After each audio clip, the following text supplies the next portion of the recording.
All right. Good morning, everyone. Welcome. Today is April 10th, 2025. We are meeting in person and virtually today at the Washington State Liquor and Cannabis Board. It is 9:36 a.m. and today's meeting will be recorded. To better manage our meeting, if you wish to provide public comment, please raise your hand to be recognized. Once recognized, please state your name. Written comments on today's agenda items should have been received by email or our website by the close of business yesterday, April 9th, 2025. The chat feature has been turned off. If you have technical difficulties, please email us at askus@wsgc.wa.gov, and askus is spelled ASKUS. We will begin the meeting with calling the roll. I'm the first person on the roll call, but I think we'll have to start with the chair. Chair Levy, are you here? Present. And Commissioner Ibsen? Here. Commissioner Charles? Present. And our ex officios? Do we have any of our ex officios today? Senator Conway? Do we know if he's on? It's likely they have floor action this morning. Yeah. Okay. Senator Holy? Representative Kloba? Representative Waters? None of the ex officios appear to be on this morning. We will then call, well, the meeting's already been called to order. All right, moving on to the consent agenda. Consent agenda for March 13th, special commission meeting minutes, new licensees, Class 3 gaming employees, and the House Bank card room list. Do we have any public comment on the consent agenda? No? Any comment amongst the commissioners? No? Right. Do we have a motion to approve the consent agenda? I move to approve the consent agenda as presented by staff. Second. Okay. Commissioner Charles has moved and it's been seconded by Commissioner Ibsen. Shall we take a vote? Chair Levy. Aye. Commissioner Ibsen? Aye. Commissioner Charles? Aye. Okay. And Vice Chair, aye. The consent agenda is so adopted. All right, moving on to the Executive Director's report. Good morning, commissioners. So I'd like to start out just by sharing that it's with great sadness to report that we have recently had an unexpected loss of commission staff. Damon Mentzer, who was actively helped support the commission, passed unexpectedly, like I said, this week, and so staff is very much feeling that. But you know, Damon not only worked with us for the last couple of years, but he also worked some time at the legislature as well, and so he was a long-time state employee, and so with that, you know, he was very well liked, and his loss is very impactful to the commission and to our staff. And so with that, I'd like to take a few minutes and have a moment of silence if that's, I did chat with Chair Levy about that in advance. So if we could just take a few minutes to honor and just remember Damon and keep his family in our thoughts as well. Thank you. Right, we are going to begin a moment of silence now.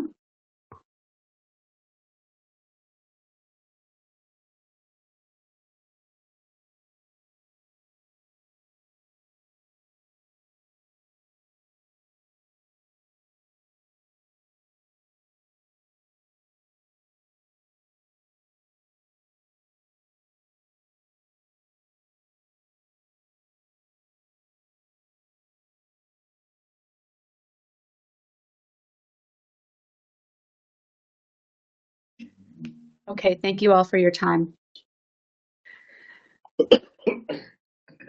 Tina, would you like to continue on with the report? I do just have a few other things, that being the most important. But Steph did attend, along with Chair and Vice Chair, the Indian Gaming Association's trade show just last week to see and be informed as to industry changes and what is most likely to be seen in terms of new products. G2E is looked upon as the premier expo where they do roll things out. We have found that the Indian Gaming Association trade show is then where those ideas are actually available and have been proofed a little bit more, and actually we're able to spend more time with the vendors and have more in-depth conversations with them and how products work, et cetera, and then are able to, whether they meet RCW, WAC, and Tribal State Compact. So it's very insightful, and so that was a good training opportunity for all. And then in your packet, you'll find some information on some federal legislation that has been introduced.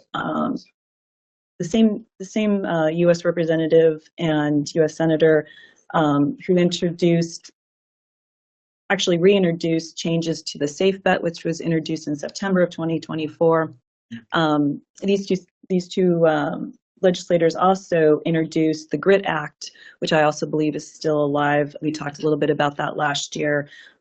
Safe Bet I didn't share much about that last year, but the Safe Bet, it actually is a system in that states then would have to choose and make application to opt in to sports wagering.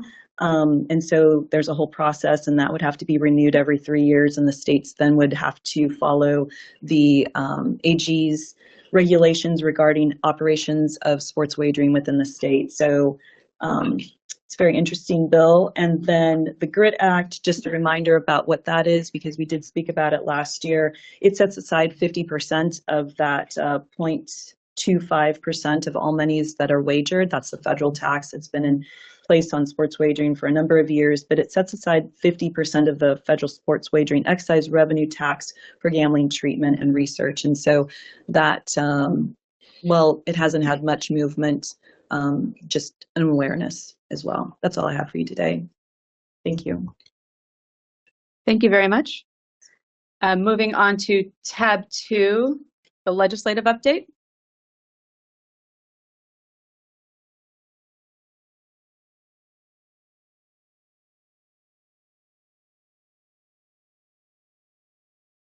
Good morning, Commissioners. Trisha Galling, Legislative and Rules Manager. This morning I want to share a legislative update. Today is the 88th day of the legislature's 105-day session. Yep. So they are nearing the end of their work, and one of the big things that they still need to tackle is the operating budget. As we talked about before, lawmakers are facing a significant budget shortfall this year, and last month both House and Senate shared their proposed operating budgets. Both budgets create a 2-part decrease in the gambling revolving fund. Both versions sweep funds, $2.2 million in the House and $2.6 million in the Senate version, and require the agency's revolving fund to pay for general wage increases and PEB employer rates, increases to PEB employer rates. One thing to note is other state agencies receive increases in their general fund appropriations to cover these expenses. The Gambling Commission receives no funds from the operating budget. We firmly believe that our agency would suffer with any amount transferred to the general fund, but we have spoken with several lawmakers who do believe that it is necessary for us to come up with an amount our agency can handle transferring to the general operating fund. So while we took everything into consideration, we determined that we would be able to complete a $1.1 million transfer to the general fund if absolutely necessary. This would be a hardship for our agency, but we would still be able to continue operations. One thing lawmakers have suggested is that we implement a fee increase on licensees to recoup some of the money transferred. This is not a step that we would like to take. Additionally, while a fee increase on licensees could be implemented, we would not be able to collect these fees until October of 2026. since we can only charge license fees annually and collect license fees on a quarterly basis. We do not set our license fees to prepare for any sort of budget sweep. While we still do not know the final details of the final operating budget that will be signed into law, we want you to be aware of the situation lawmakers are facing and the proposals they are making regarding our agency funds. We will keep you updated as the session progresses and as they continue to work on the operating budget. So switching gears, additionally, we have some good news regarding agency support legislation. House Bill 1149, which increases the penalties for animal cruelty and animal fighting, did recently pass out of the Senate. It had a few amendments, so it will now go back to the House, and they will either concur with the amendments or not. I do anticipate that it will reach the governor's desk shortly. Additionally, our agency request legislation, House Bill 1222, regarding a public records exemption for the proprietary security and financial information of our licensees and tribal partners, has now passed the Senate and is on the way to the governor's desk for his signature. So good news on that front. Any questions?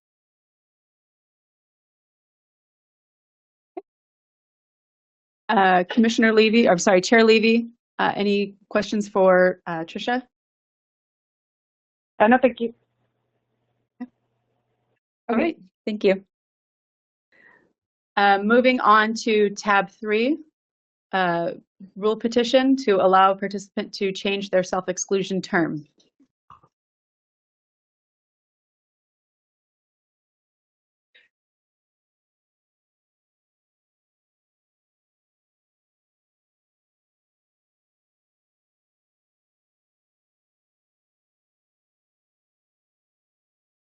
Yes, the first rules petition request to initiate rulemaking in your packet. The petitioner is requesting to reduce the time frame of self-exclusion from 10 years to 1.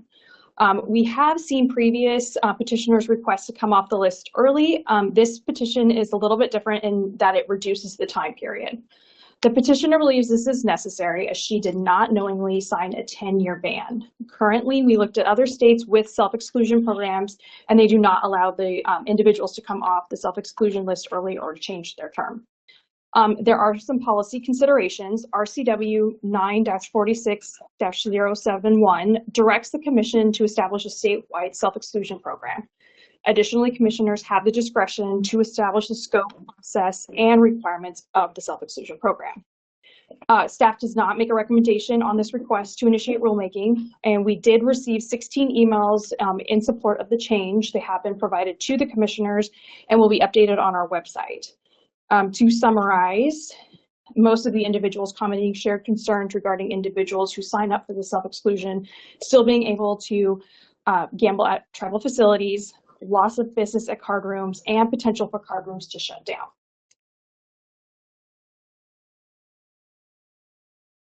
Moving forward, you can initiate rulemaking or deny the petition in writing. Please let me know if you have any questions. Okay.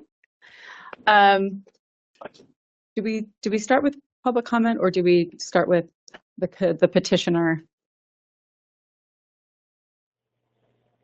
Oh, that presentation. I'm seeing this now. Okay. Yeah. Any questions or discussion from the commissioners? So to that point that I read in the comments about the seemingly two-tiered system, right? About having self-exclusion for non-tribal businesses and not an equivalent for tribal entities. My understanding is that since we have to individually compact with tribes when it comes to gaming, that even if they may not necessarily be in the state self-exclusion program, that many tribal entities do in fact have some equivalent to self-exclusion. Is that correct? Yes. Can you elaborate more on that, please? I may defer to our tribal liaison, Julie Lee, but I do know that, like what you said, that is negotiated in the compacts. No, sorry, that is not correct. So, if I may, else. it is, so the tribes, so I'm sorry, one more time about your question. Sure. The question was just a point of clarification that despite the fact that the relationship between the commission and tribes is not the same, right? It's not a regulatory relationship. These are nations that we compact with. That even if they're not necessarily under the regulatory umbrella of the self-exclusion program, that my understanding is that even if they might be different, because these are individual compacts for each individual tribe, that it's fairly normal for an Indian tribe that engages in gaming to have some equivalent to a self-exclusion program. Is that correct? And if so, can you elaborate more on that, please? Yes, and so it is, as sovereign nations, they can choose to set up their own self-exclusion program. And we do, so also, I do want to point out RCW 946.071, which does set out the requirement for the state to initiate a statewide self-exclusion program, starting with the house bank card rooms. That is in statute.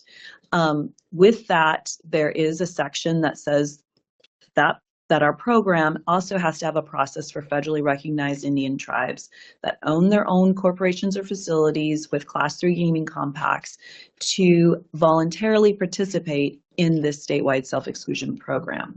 So even when we went forward and went through the rules process for Chapter 230, 23, all of those rules talk about and participating tribal facilities. So this statewide program has contemplated, should tribes want to come into this program, they certainly, it's anticipated even in our formats with our registration process.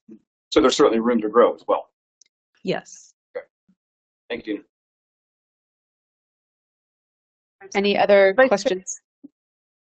Chair Levy?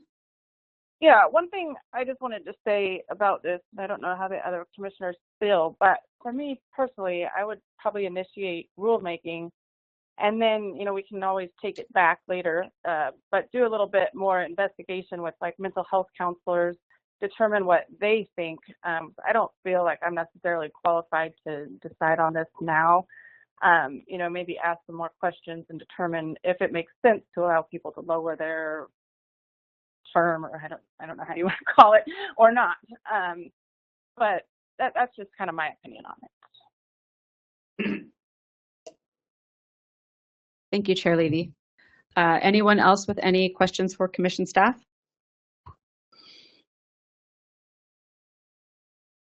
All right, then we will move on to public comment. Oh, sorry.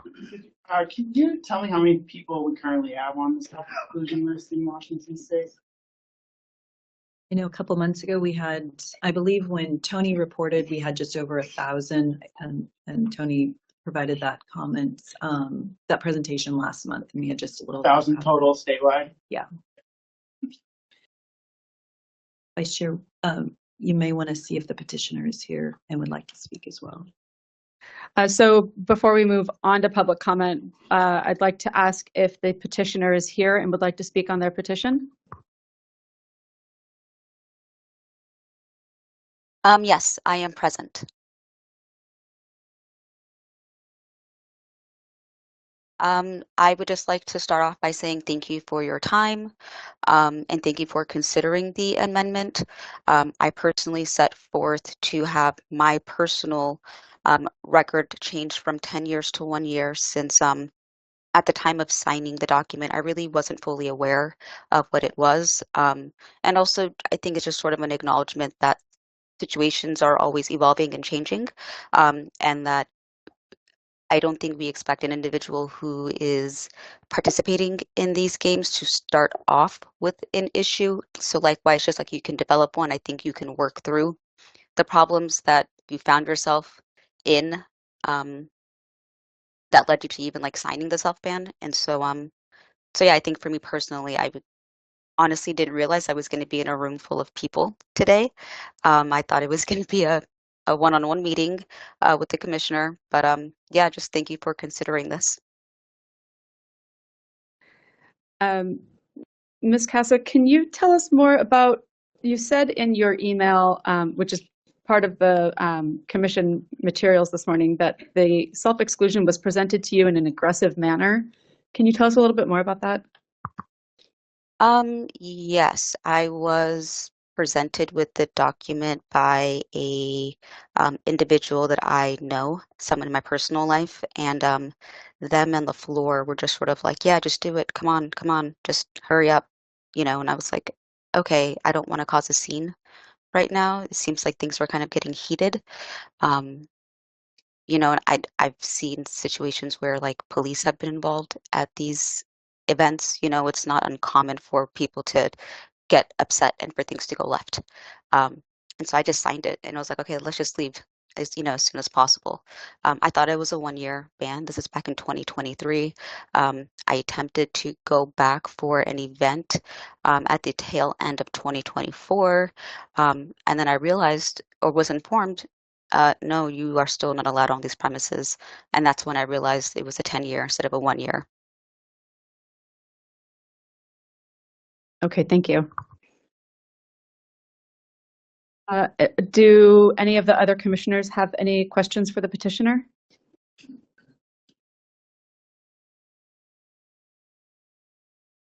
Okay, then moving on to public comment.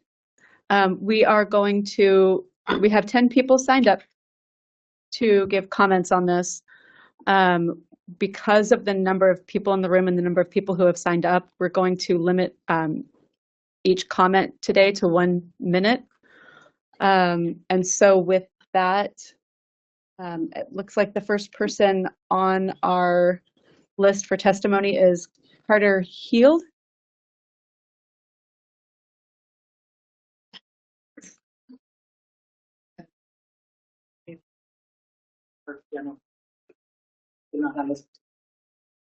Yeah, I'm just general public comment. She's right. The 10 people are for general public.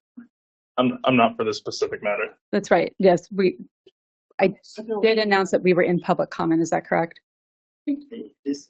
So, Vice Chair, it sounds like there may have been some confusion with the sign-up sheet, where the sign-up is for general public comment at the end of the public portion of the meeting, rather than on this particular agenda item. I'm understanding.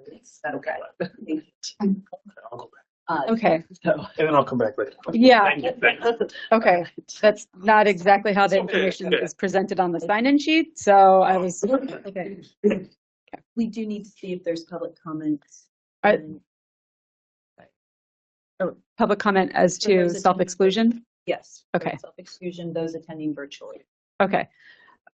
Is there anyone online who has comments regarding self-exclusion? Okay. Sure. Commissioner Charles has another question. It's my understanding that when you sign these self-exclusion forms that you have to sign like 11 different times on there. Can you tell me a little bit more about that process of actually signing up?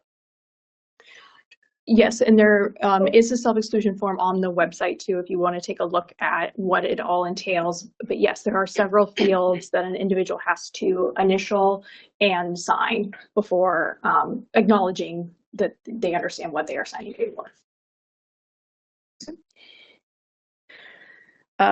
All right. With that, we will take a vote on this petition. Is there anyone who would like, or any commissioner who would like to make a motion? Yes, Vice Chair. Vice Chair, I move to deny the request because it is flagrantly not in keeping with the statutory and regulatory intent behind the self-exclusion program.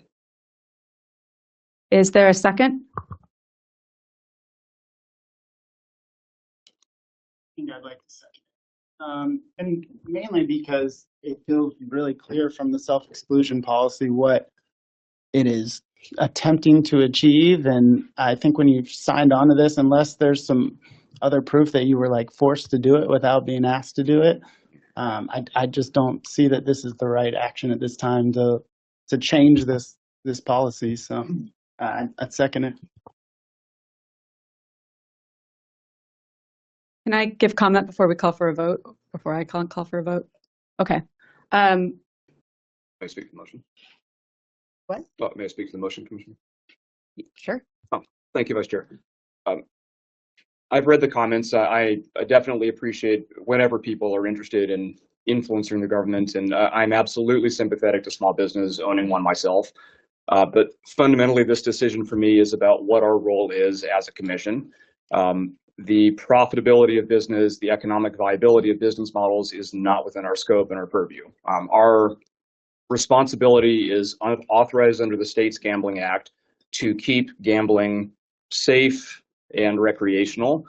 And the entire purpose of the self-exclusion program as set up through the commission, authorized by RCW, is when people recognize that they have an addiction, when they have identified themselves as having a problem, this is something that they voluntarily set up to do. And the idea of having a take backsies, when you've identified that you have an addiction, purely for the basis of profit, I think is wrong. I think that is completely contrary to the public health reason behind this program. And I am just frankly kind of speechless about that. While I'm certainly interested, as Chair Levy pointed out, about I'm always interested in best practices and science and in studying the other states if there's a different approach. I think putting the interest of business ahead of a public health established need when someone has clearly self-identified as having an addiction, I think the needs of people to get the help they need come before the profitability of any business. And for that, I cannot in good conscience devote staff time, especially if our funds are being raided by the general fund, potentially, to condone staff time, commission resources, and risking the public health of self-identified addicts purely so a business can make more money. So with that, I cannot support this. Before I call for a vote, the one comment I would like to make is that as these petitions have come up, so I will note that these rules are not very old. They're 3 or at the worst 4 years old. But as these petitions have come up, we have been consistent in stating that the rules will not be changed at this point. And our rules with not allowing people to come off or to amend the length of time of their self-exclusion is consistent with what is being done in other states as well. So we are certainly not an outlier here. These rules were developed after a full rulemaking process with input and outreach to stakeholders, including the Evergreen Council on Problem Gambling, House Bank Card Rooms, and tribes. And I'm not inclined to make any changes at this time. And so with that, I see the petitioner's hand is up. Okay. Ms. Casa? Thank you. I just wanted to point out, again, I did not self-voluntarily sign this form. I didn't bring the form. I didn't print it out. It was given to me by someone in my personal life. And I'm very non-confrontational. I was confronted in public. I didn't want to make a scene, and so I just went along with the program and signed something. I was more than willing to say, okay, a year is fine because I don't have a problem. A year is more than okay. But 10 years is really just going to be impactful on my social life. And again, I don't have an issue. I don't have an illness. I'm not addicted to this. I just want to be able to freely roam about in Washington State. And if there's an event that's being held somewhere, I would like to go and support the business. That's all. Thank you, Ms. Casa. With that, we have a pending motion on the floor to deny the petition. And we will take a vote on that motion. So trying to figure out, because the chair normally starts and then she goes to the vice chair. But I guess I will turn to Commissioner Ibsen first. I'm voting aye to deny, so aye. And Commissioner Charles? I'm voting to deny. Do I go to chair or do I go here? It doesn't matter? Okay. Chair Levy? Aye. And I myself am an aye. And with that, the motion passes to deny the petitioner's request. So moving on to tab 4. Tricia, would you like to go ahead? Yes, the second and final petition to initiate rulemaking involves making gambling equipment. The petitioner is requesting a rule change to allow to make his own gambling equipment that is not at a card room or casino, but primarily for recreational gaming activities and fundraising events. Policy considerations, just FYI in the packet, there's the typo. The RCW is 9-46-0233. That RCW states that fundraising events are licensed, authorized gambling activity conducted by charitable and nonprofit organizations. Their staff does have a recommendation on this petition. We do recommend denying this request to initiate rulemaking, as it would open the door for criminal activity to take place in gambling. It would allow anyone to make equipment and deregulate the manufacturing of gambling equipment. Moving forward, you can initiate the rulemaking or deny the petition in writing. Please let me know if you have any questions. Are there any questions or discussion from the commissioners?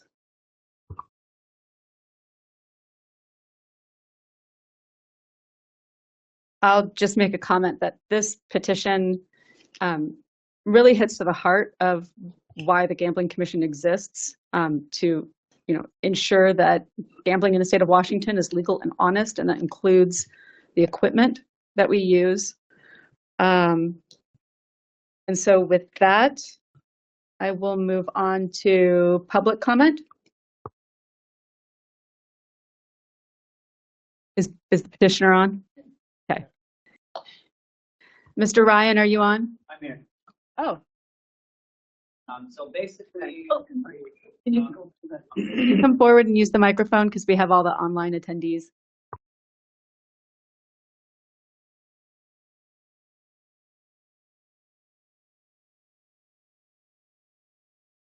So basically what I'm trying to do is start a business.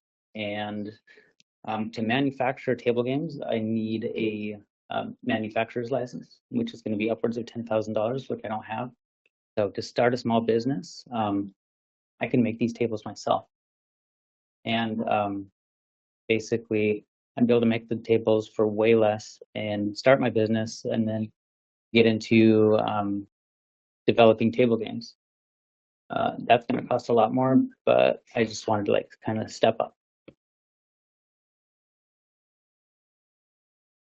Thank you. You're welcome. All right, is there any public comment?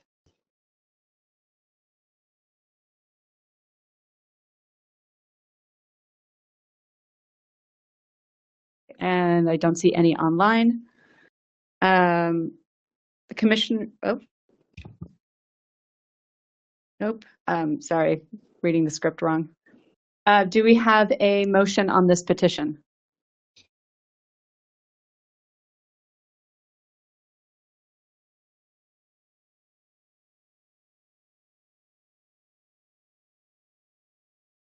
I move to deny the request due to the staff recommendation and the possibility for illicit activity. Do we have a second? I'll second. Okay, it's been moved by Commissioner Ibsen and seconded by Chair Levy. Take a vote. All in favor? Aye. Aye. I believe Commissioner Charles is going to abstain. Okay. With that, the motion passes and the petition has been denied. Moving on to tab 5. Thank you, Tricia. Vice Chair, if perhaps the commission could just discuss a little bit the basis for the denial, that would be, I think, helpful for the record. Okay. Commissioner Ibsen, would you like to? Yes, very briefly, primarily basing my decision on the staff recommendation due to the need for greater regulatory oversight over these pieces of equipment, and the potential, if there was deregulation, for there to be less of a regulated, more potential for criminal involvement in gambling in the state, which goes against what we're charged with under the State Gambling Act. Good. All right, moving on to tab 5, default with Adam Amarine. Thank you. Good morning. For the record, my name is Adam Amarine, Legal and Records Manager for, excuse me, for the Gambling Commission. The Washington State Gambling Commission issued licensee Ty Lother a Class 3 employee certification authorizing employment as a security dispatcher at the Puyallup Tribe's Emerald Queen Casino. This license, which expires on May 16th of this year, was issued subject to Lother's compliance with state gambling laws and commission rules. On February 13th of this year, a WSGC agent received an email notification from the Puyallup Tribal Gaming Regulatory Office stating that they were placing Lother on suspension pending an investigation due to pending criminal charges. Those charges included 7 counts of possession of depictions of minors engaged in sexually explicit conduct in the first degree, which is a Class B felony. A WSGC agent confirmed the pending charges by performing a criminal background check on Lother and requested the court documents from the Pierce County Superior Court. A review of those documents showed that police recovered several files from Lother's computer, phone, and other electronic accounts, along with his home that contained depictions of sexually explicit conduct with minors. These documents also revealed that Lother provided a statement to detectives admitting that he possessed close to 500 of these such images. Lother has not informed WSGC of the pending charges against him. Executive Director Tina Griffin issued administrative charges on February 26th of this year, alleging that Ty Lother's above actions violated several sections of the RCW, WAC, and the Puyallup Tribal State Compact. Those violations are more detailed in paragraph 5 of the order you have in front of you, but to summarize the charges, they allege that Ty Lother's actions demonstrate a disregard for the statutes and rules promulgated, and that he poses a clear threat to the effective regulation of gambling. Ty Lother was sent the charges by regular mail on February 26th to his last address the Gambling Commission had on file. Pursuant to our rules, a response was required to be received by the Gambling Commission by March 21st of this year. To date, the Commission has received no communication from Mr. Lother. You may take action against Ty Lother's gambling license. Combined, Mr. Lother's pending criminal charges and failure to notify WSGC of those charges demonstrate the licensee poses a clear threat to the effective regulation of gambling. The Commission can take final action against Ty Lother's gambling license pursuant to our rules, specifically RCW 946-075, RCW 34-05440, RCW 34-05-461, and WAC 230-03-085. Staff recommends that you sign the proposed final order and revoke Mr. Lother's license. Thank you. Are there any questions or discussion from the commissioners?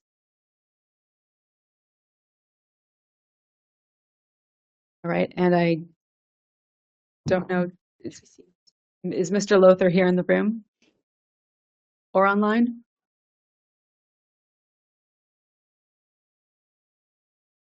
All right, is there any public comment?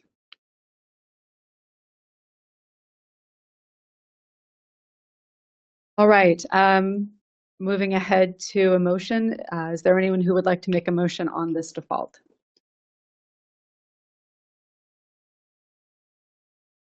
I'll make a motion. I move to revoke Ty Lother's gambling license number 69-50248. Second. It's been seconded by Commissioner Ibsen. Let's have a vote. All in favor? Aye. Aye. Aye. And I'm an aye. There are none opposed, and with that, the motion passes.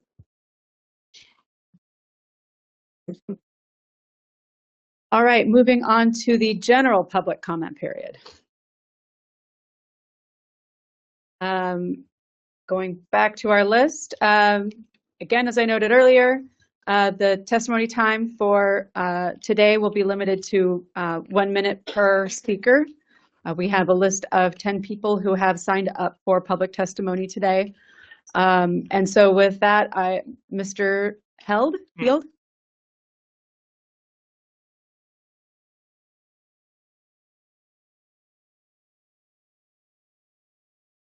First, I'd like to thank the commission for allowing me this opportunity to speak today. My name is Carter Heald. I'm a 27-year-old Washington native, and I was a poker room manager at Silver Dollar Casino in Renton until its permanent closure this past month. 3 years ago, when I first walked into Maverick doors, I immediately fell in love with the close-knit community of great people that made up both players and staff alike. We had a strongly diverse group of hardworking and passionate staff from all different kinds of professional and cultural backgrounds that collectively contributed towards providing an amazing atmosphere for our players.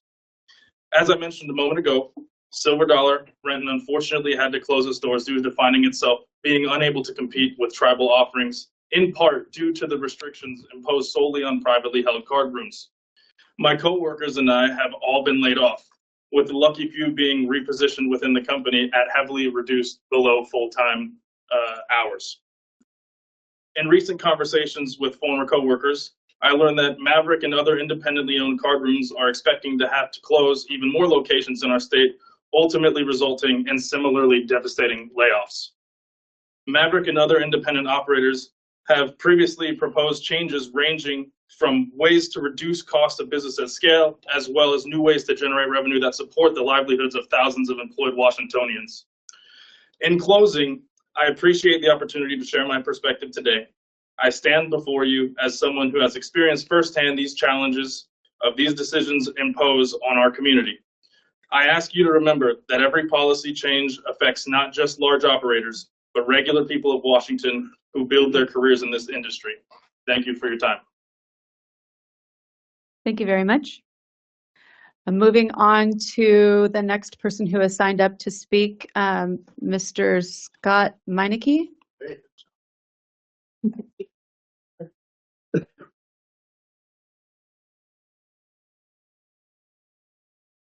Thank you for allowing me to speak. Appreciate everybody's time. My name is Scott Meineke. I'm from Eastern Washington. I've been in the card room industry since 1999. I think we started out when I was in the industry, 147 casinos. We're down under 50, I believe. We slowly whittled this down to anything. We put up a great community. We do Maverick Cares right now. We've always, sorry, a little nervous. We've always been putting out, even before Maverick was around, we always gave extra money to the cities. We bought ballparks, pitching machines. The card rooms are just like anywhere else. We're a family. We deserve our time. We should not be squeezed out in the state of Washington. So thank you guys for your time. Appreciate you. Thank you very much. Moving on to the next person who is asked to speak, Ms. Culbertson, Ginger Culbertson.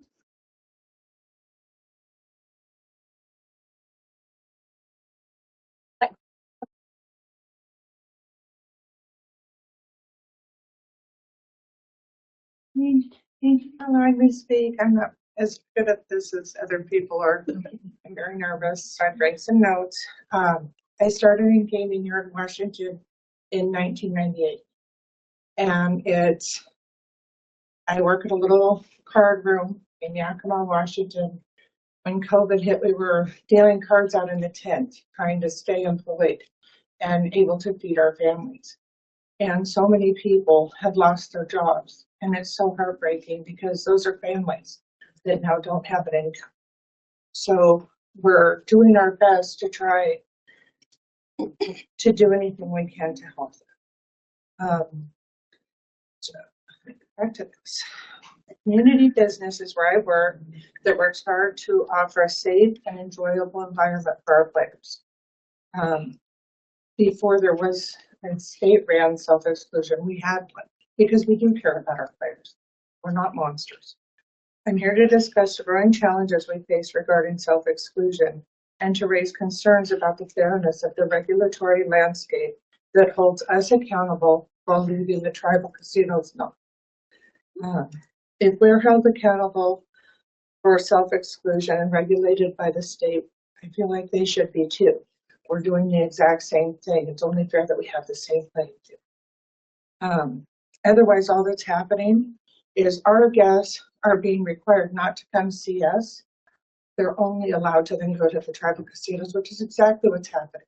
We're seeing our people that we know there because they can't come see us. And that doesn't solve what you're saying you're trying to solve by the problem, right? So if you're saying that they have a problem and that they shouldn't be allowed to gamble, then they shouldn't be allowed to gamble anywhere in Washington state. In conclusion, we're all working towards the same goal to make sure that the gambling environment is safe and fair to all. But for that goal to be truly achievable, we need regulations that are fair and are balanced, ensuring that all operators, regardless of the size or affiliation, are held to the same standards of care. Thank you for your time. Thank you. That's good.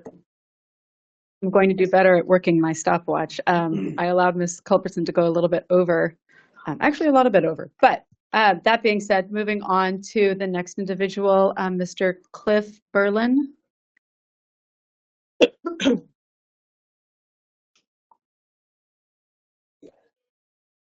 Well, I had like a 2-minute speech plan, so I tried to condense it as quickly as I could.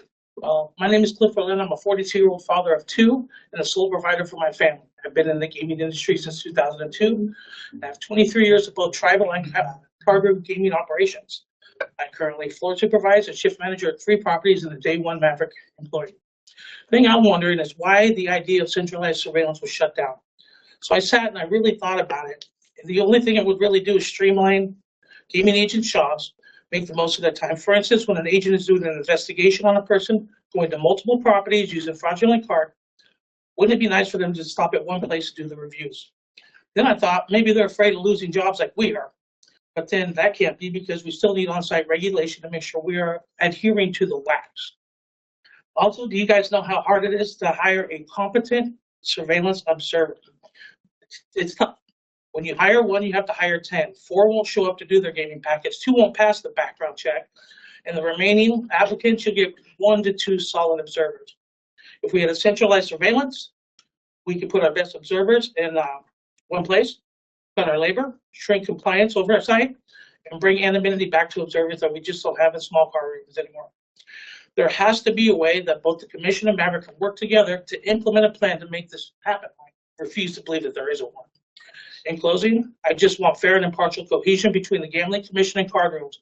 I think the favoritism in the past for tribal gaming is blatantly obvious and unfair. It's consistently shown by denying us additional revenue streams like sports betting, letting us implement cost-cutting measures such as centralized surveillance. These choices, when made, hinder us economically and affect over 1,500 people. I feel like the things that our company does, you guys don't see or care about. I'm proud to work for a company that gives hundreds of backpacks to unprivileged kids, don't have school supplies, so they won't be embarrassed on their first day of school. I grew up poor and I know exactly how that feels. Also makes me feel good to see cards wrapped around the block with people without us wouldn't have a proper meal of Thanksgiving we should all have. Where we are. The owner, when he took over, he never once fought the union. We now have pensions and health care. But if you guys keep denying us these privileges, you're so quick to grant the tribes, you're going to regulate 1,500 hardworking casino employees out of our, and yourselves to the unemployment line, because without us, there is no gaming commission. Thank you for your time. I appreciate it. Thank you. Thank you. The next person on the list is Taylor Rose? Ray. Sorry. Thank you so much for hearing us out. I know most of us came from the same company. We're all pretty concerned about the self-exclusions. I work in marketing, and most of the people here also work in more managerial roles like GMs, AGMs, dealers, floors. So they really get to see and know a lot of the customers that come in day to day. We do a lot more than just gambling. We throw a lot of events. And so kind of knowing our customers and getting to know them on a day-to-day basis and throughout all these events, when people lose, sometimes they get mad, they get a little emotional, and they definitely self-exclude. But what people might not know is that when we see these customers out on the street, when we keep in touch with these customers that we've gotten to know, we know that they're still gambling. They're just not gambling with our casinos, and it is really discouraging to see people that maybe they do need the help, but not, they're still gambling other places. So I think it would be really fair if we didn't have self-exclusion just for programs. Thank you. Moving on to Natalie Kester. Keister. Keister. Okay.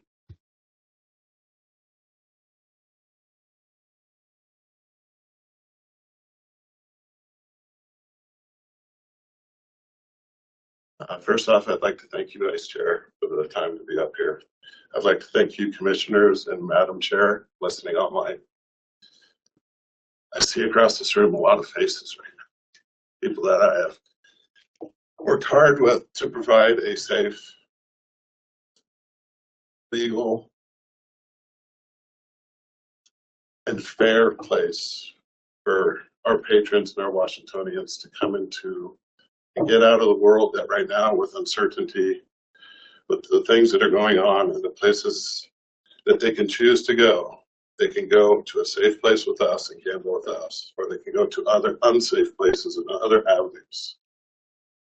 So with that in mind, I'm sorry, I just, I'm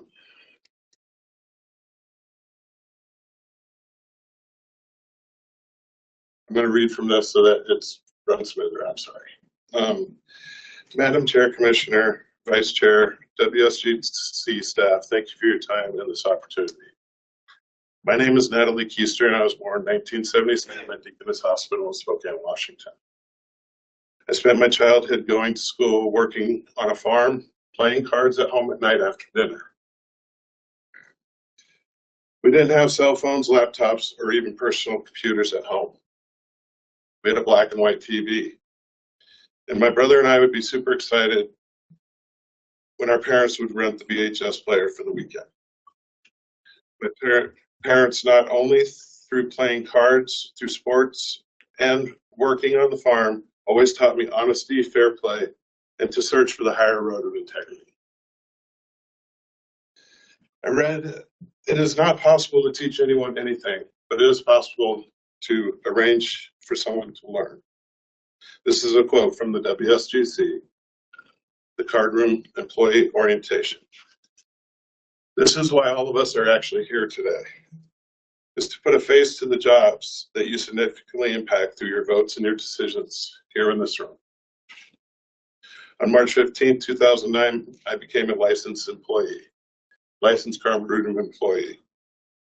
The income from this job put food on my table and supports my ex-partner and I in raising our son, Alexander, which just graduated from NASCAR Technical Institute with full honors, ranking at the top of his class. This job has provided me with much more than the words that I can express.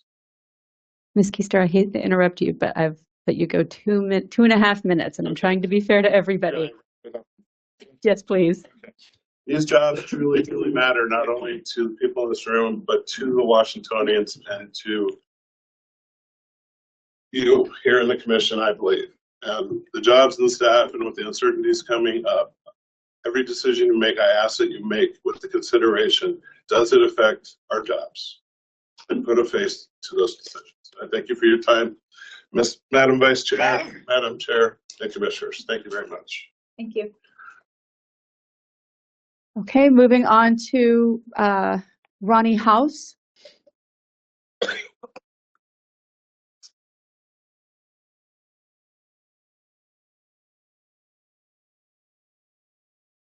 Good morning. I want to thank everybody for being here. The self-exclusion.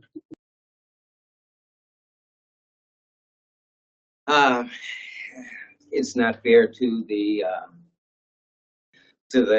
card rooms. I've been in this business for 17 years, and who is it being fair to? I think the self-exclusion limits us. We're already at a disadvantage being a small business, but I think this handicaps us even more. That's it. Thank you. Thank you. Moving on to Mike Kitchen.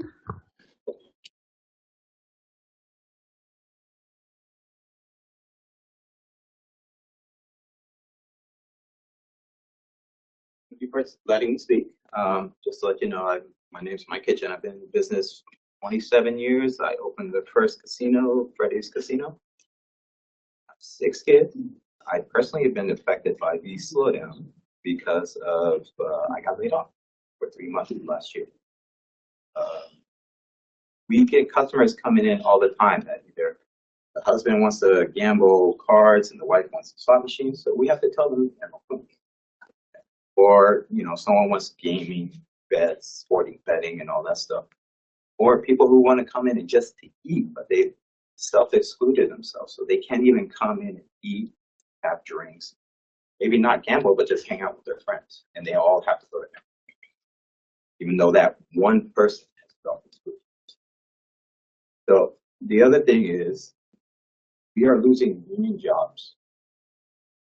It's very hard for unions right now. And every time we cut customers out of our business, we are losing more union jobs. And not only that, but we have a lot of minority workers who can't get jobs for us. I thank you for letting me speak. And I personally have seen the business go from huge amount of business to, I just left our work today, and there was 1 table open and 4 dealers on that tables. So, thank you. Thank you for your time. All right, the next person is Ryan Christensen.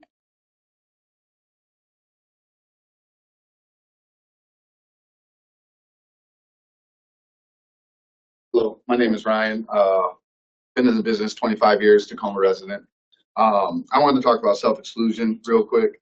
I hear the words public health and heart, and I find it disingenuous because from a personal experience, I go down to Emerald Queen, I go to tribal casinos all the time, and I run into our customers down there.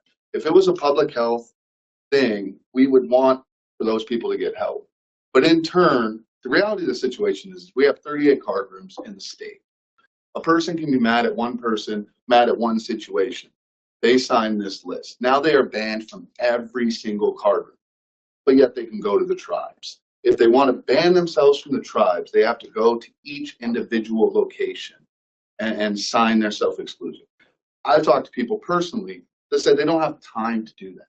They come to our place and they sign it, and they think 9 times out of 10 they think that they can't go anywhere. Even when we've explained it, I have explained it to people multiple times that this is a ban, and I agree with the self-exclusion.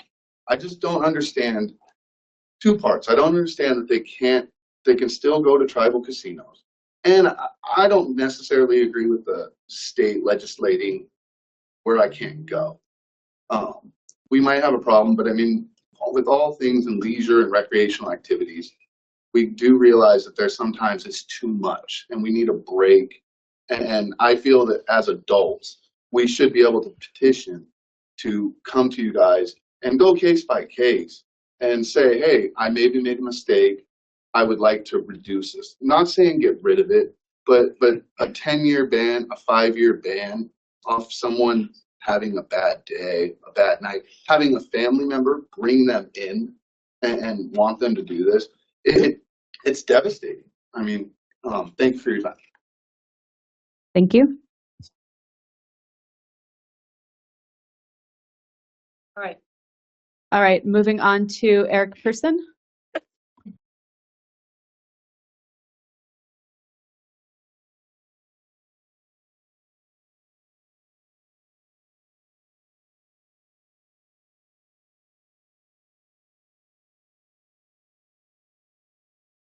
Hey guys, Eric Person. First of all, I love you guys.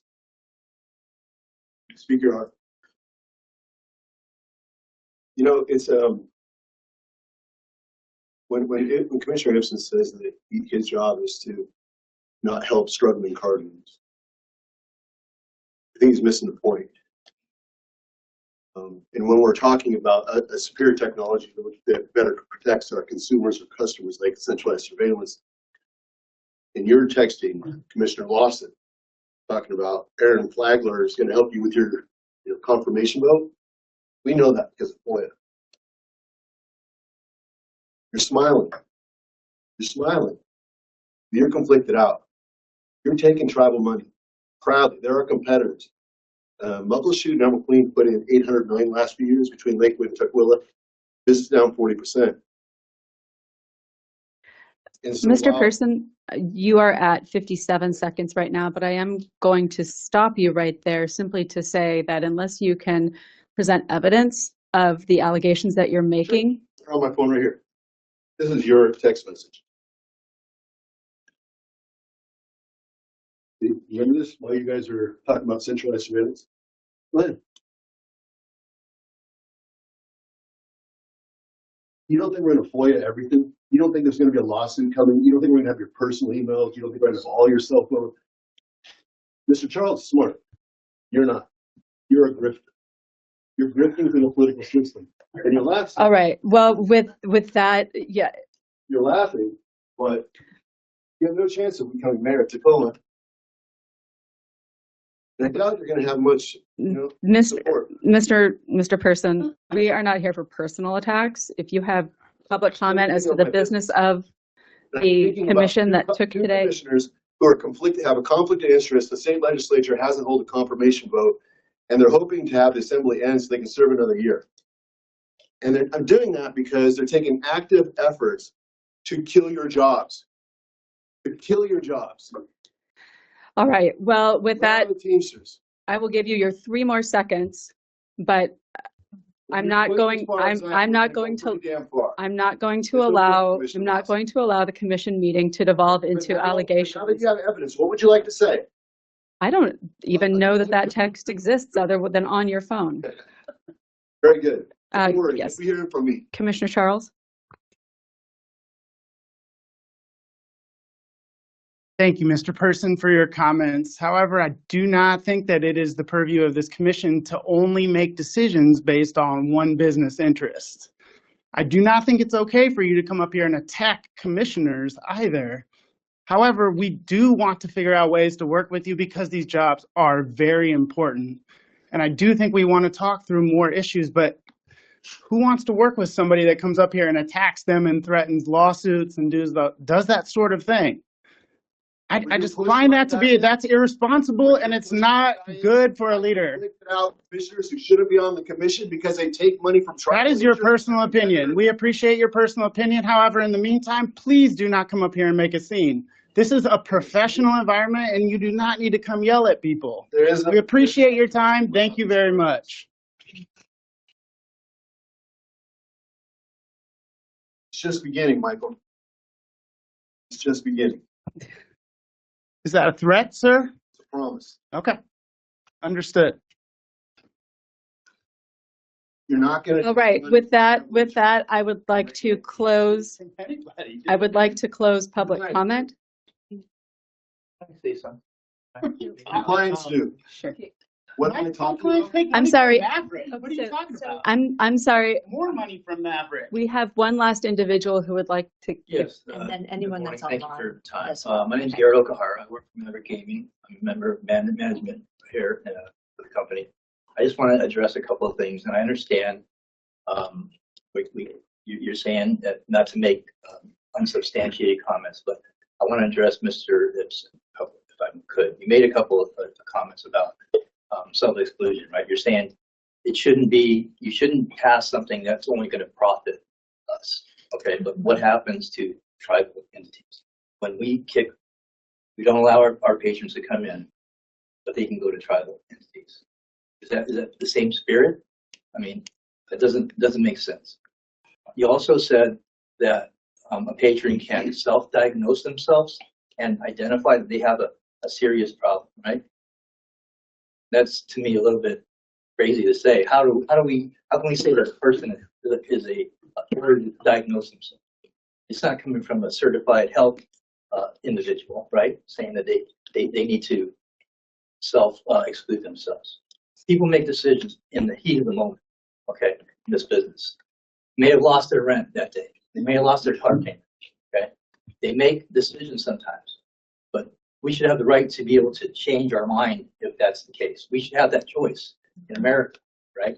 People should have that. It shouldn't be decided upon by you, say whether you can come back or not. Should be that. That's all I want to say. And another comment about the centralized surveillance that you made, that you listen to the staff, right? The input from your staff, make your decision on things.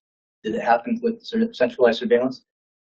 Mr. McGregor answered every concern you guys had. He had no issues with it. I don't think you listened to your staff at that point. That's all I have to say. Thank you. With that, we have a couple of hands up online. I can't see far enough to be able to call on any names. If I may, Vice Chair, I can see the names Laura Bullinger. Sorry, tongue tied there. Okay. Ms. Bollinger, would you like to speak? I am going to allot you the same time period that we allotted others. Yes, my name's Laura Bollinger. I am the Teamster Union representative for Teamsters Local 117 and the exclusive bargaining party for the members who fall under that jurisdiction. I just wanted to come here and speak to the commission in hopes to help you understand the importance of these union jobs to my members and all of the members who fall under the statewide Maverick contract. These jobs provide retirement security and medical and other benefits that they have previously never provided and are very important. And we'd ask the commission to help reconsider things like centralized surveillance that could save this company money and allow them to keep facilities open and keep these jobs intact and keep these members with the security that they have now with a pension, which is unheard of, and so that they can go and live a happy retirement and relax after working a long career in this industry. That's all I would like to say.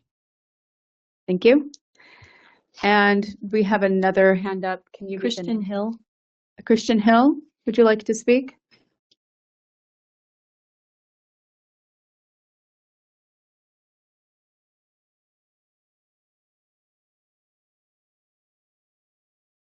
Christian Hill?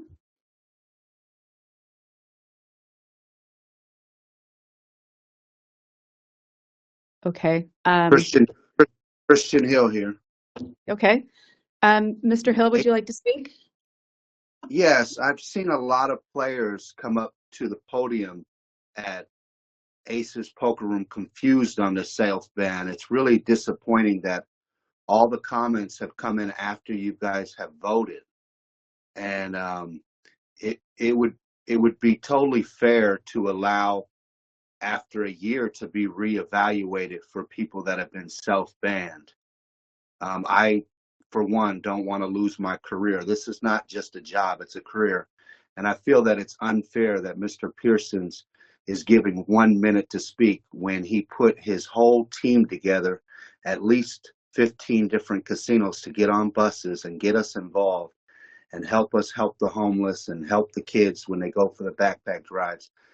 Mr. Pearson gets a bad rap on television, but when he is there with us in-house, he takes care of his employees, and we need more people like him that aren't allowing the tribal casinos to be the #1 look instead of taking care of small business. Thank you for your time.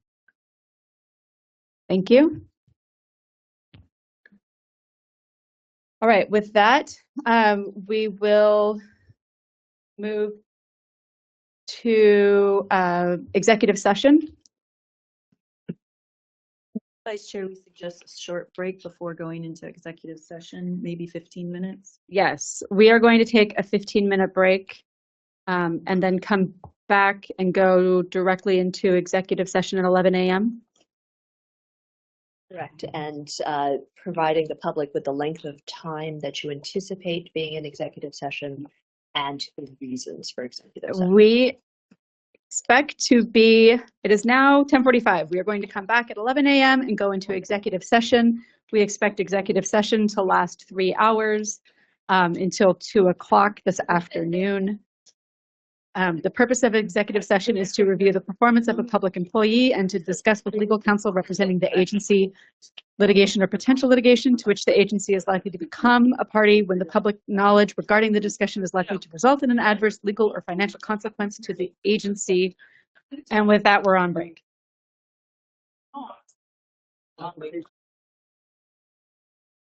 All right, we concluded the executive session at 1:07 p.m. and we'll now go into the open meeting for the purposes of concluding the April meeting.